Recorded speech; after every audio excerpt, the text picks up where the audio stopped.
Okay, welcome back. Wild 140, week 3. We're going to finish our SurveyMonkey questions 6 through 10. So if you want to do 1 through 5, watch the other video that's posted probably just below this one, 1 through 5. But today we're going to do, or right now we're going to do 6 through 10. They'll be next to each other. They'll be next to each other. This is SurveyMonkey Week 3. Week 3. And 6 through 10. So anyway, marketing. Number 6.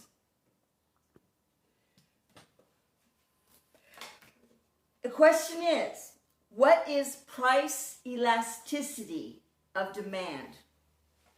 What is price elasticity of demand? Okay? What is it? Well, this can be found on page 370. All right? So let's go to page 370 in your handy dandy book.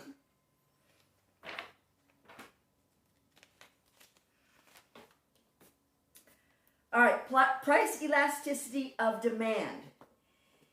And it says, price elasticity of demand is the percentage change in quantity demand relative to a percentage change in price. So I'm going to abbreviate by percentage change in demand. And relative to, and the way they say relative to is they put it over here. So, in other words, you're going to have a number, you're going to divide it. And read the text, it'll explain it. Relative to, that's what this means. Percentage change in price. So, in other words, you might have an equation like this. You have a 30% change in demand compared to a 15% change in price. And so this would be divided into that. That's what it means. It's a ratio, basically what it is. Anytime you say relative to, it's always a ratio. How many to this to that? Okay? So the answer is the price elasticity of demand is the percentage change in demand relative to the percentage change in price. Okay? All right.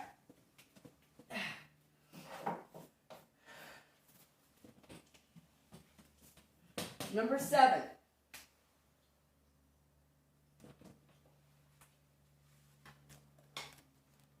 Number 7 is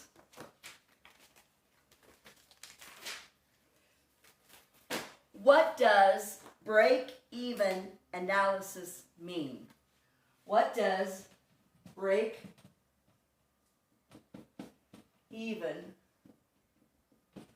analysis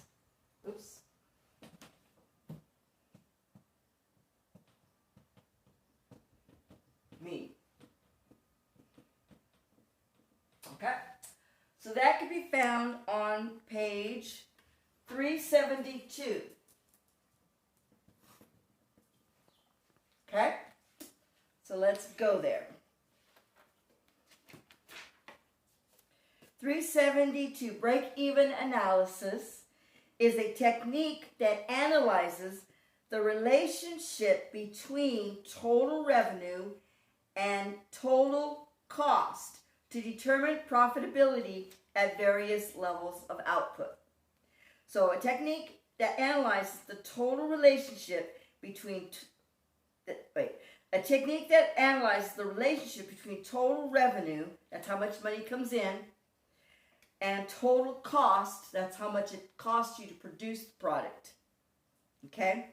To determine the profitability. So if it costs you $10 to make and you're making a profit of $1, you know, you're selling it for $11, that's the price, and you're making it costs $10, you're only making $1 profit. And so determine profitability at various levels of output. So sometimes a product might be more profitable than others.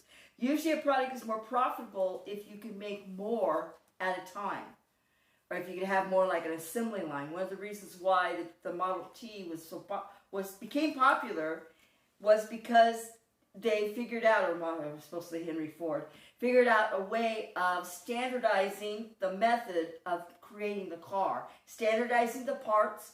So before they were just building one car at a time. Well, he figured out a way of doing an assembly line. And now we know that that is a more efficient way. So it's more profitable. So they could lower the price of the cars. Okay? So that's what that means. All right. Moving on. Number 8. Number 8. Number 8. What is price lining? What is price lining?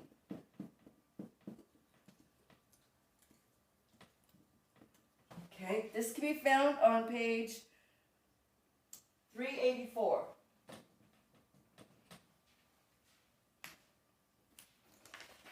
Go there.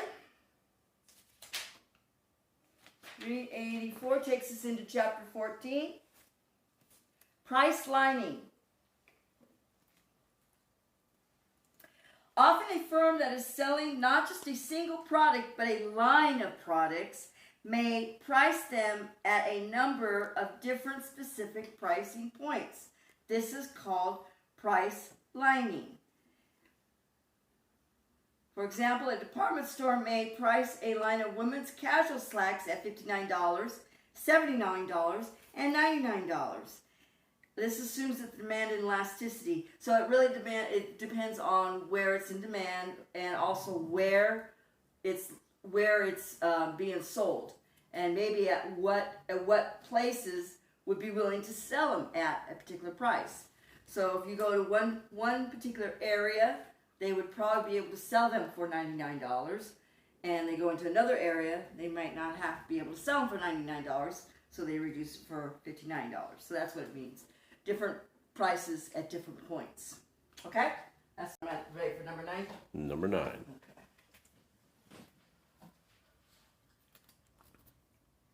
Okay, so let's do number 9. Number 9 is, what is a fixed price policy? 9. What is a fixed price policy? Okay. So that can be found on page 391.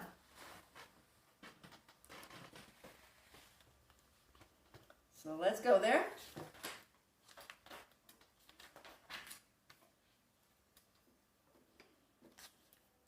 $391.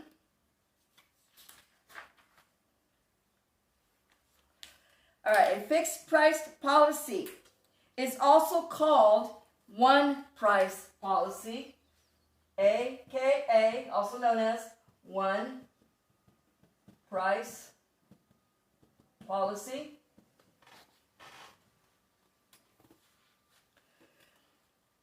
It's setting one price for all buyers of a product or service. So basically the opposite of what we just talked about. It's one price. It is what it is. Earl Shag, $29.95. Remember, I don't know if you guys remember that one.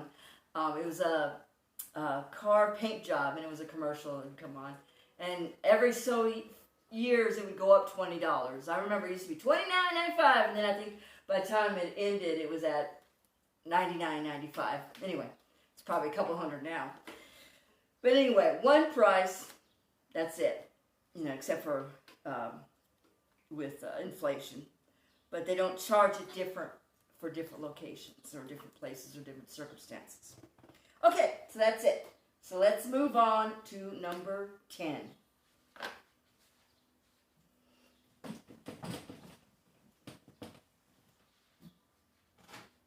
Number 10 wants to know,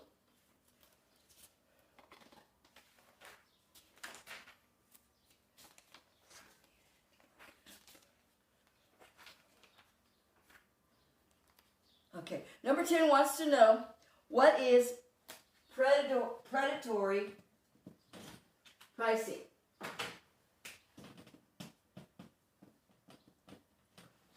Predatory.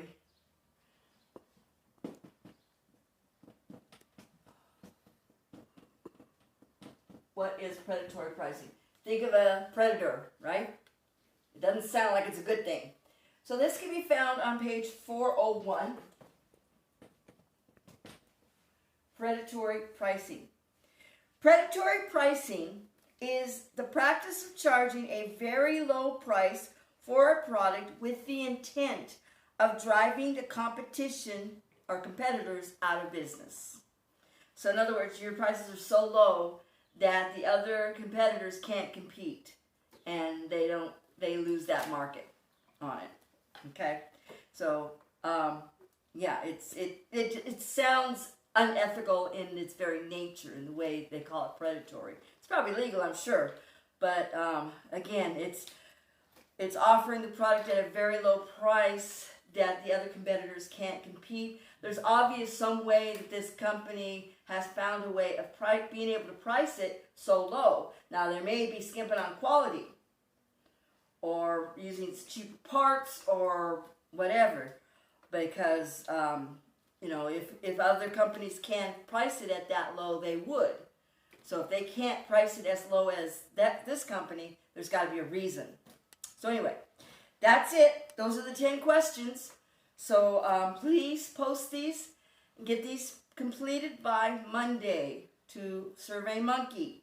Okay, go through the 2 videos, look up these answers yourself. Make sure you complete SurveyMonkey by Monday, because Tuesday we'll be starting our week 4. Okay? Have a good weekend, and I'll see you all next time.